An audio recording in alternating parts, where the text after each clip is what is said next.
Bonjour à tous, c'est Pizou, j'espère que vous allez bien et que vous vivez votre meilleure vie. Aujourd'hui je vous retrouve pour la critique, le test sur God of War 4.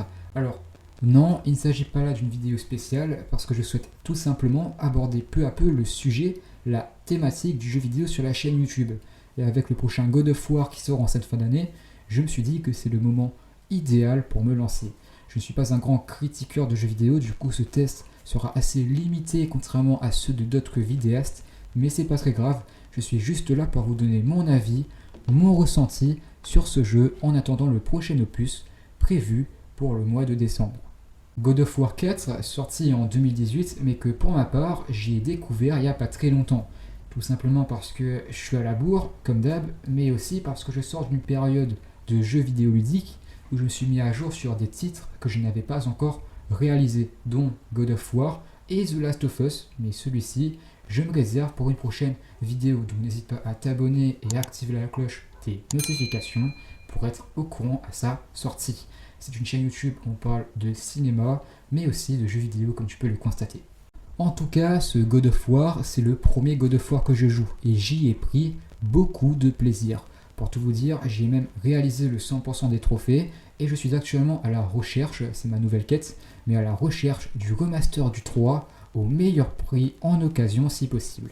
Mais bref, God of War 4, sorti en 2018 et développé par Santa Monica Studio, raconte l'histoire de Kratos qui, suite aux événements du troisième jeu, est parti vivre à Midgard. Il y refera sa vie, se bâtit une nouvelle famille, composée de sa femme et de son fils Atreus, et cela tout en essayant d'oublier son douloureux passé. Mais lors du décès de sa femme, Kratos recevra la visite inattendue de Baldur, fils d'Odin.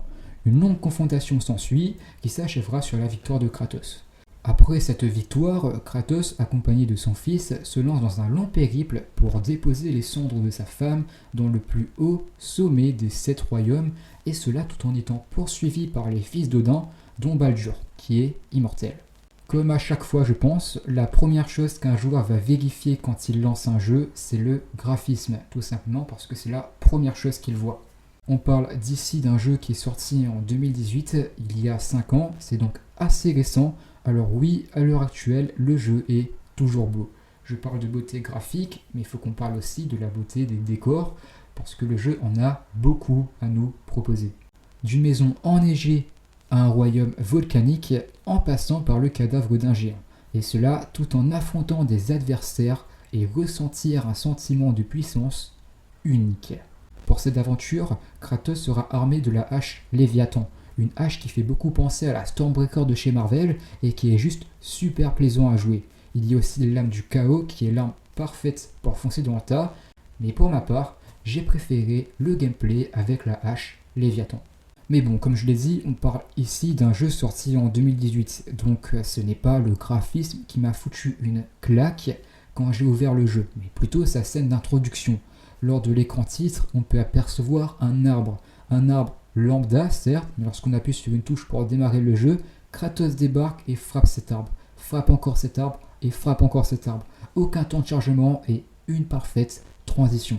Dès ce moment-là, on comprend que Kratos, c'est pas le genre de personnage à faire chier, tout simplement. Et encore une fois, en le voyant frapper cet arbre, tu ressens encore un sentiment de puissance. Je ne suis pas un joueur des précédents jeux, mais j'en déduis que le plus gros point fort de cette licence, c'est le sentiment de puissance. En le voyant frapper cet arbre, j'ai tout de suite compris que j'allais kiffer ce jeu. Et c'est le cas. Mais sinon, j'en ai pensé quoi de l'histoire ? Eh bien, elle est bien écrite, elle est bien rythmée, mais surtout, c'est une très belle histoire quand même. Comme je l'ai dit précédemment, le but de Kratos dans ce jeu est de déposer les cendres de sa femme dans le plus haut sommet des 7 royaumes. Ça parle donc du deuil, un thème que pour ma part, j'ai très peu vu dans les jeux vidéo. Mais Kratos, faut pas oublier qu'il est nouveau dans ce royaume. Alors qu'il pensait que le plus haut sommet était à Midgard, une fois arrivé sur les lieux en milieu du jeu, on apprend que c'est à Jotunheim. Donc on a un peu cette sensation que tout le trajet, on l'a fait pour rien. Mais au final, non, on n'aura pas fait tout ça pour rien. Ça nous aura permis de rencontrer Tet, un personnage qui nous aidera à aller vers le royaume de Jotunheim. Tet, c'est un personnage que j'apprécie beaucoup, qui va beaucoup nous aider à mieux comprendre la mythologie nordique pour pour ceux qui ne connaissent pas grand-chose. Pour ma part, je m'y connaissais déjà un peu, mais aussi le lore qui tourne autour de God of War. Une aventure père, fils, tête, rien de mieux pour se rapprocher et mieux se connaître, notamment pour le personnage de Atreus qui va se découvrir sa véritable origine et son véritable nom, Loki. Il s'agit là du cliffhanger de fin, qui est réellement le fils de Kratos, qui est réellement ce jeune garçon qui nous accompagne depuis le début de cette aventure et que nous nous y sommes attachés.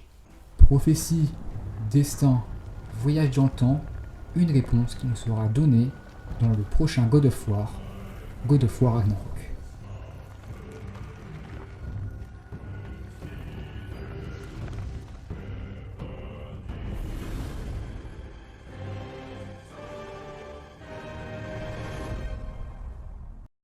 Pele pele pele pele pele. Pele pele pele pele pele. Pele pele pele pele pele. Pele pele pele pele pele. Котя.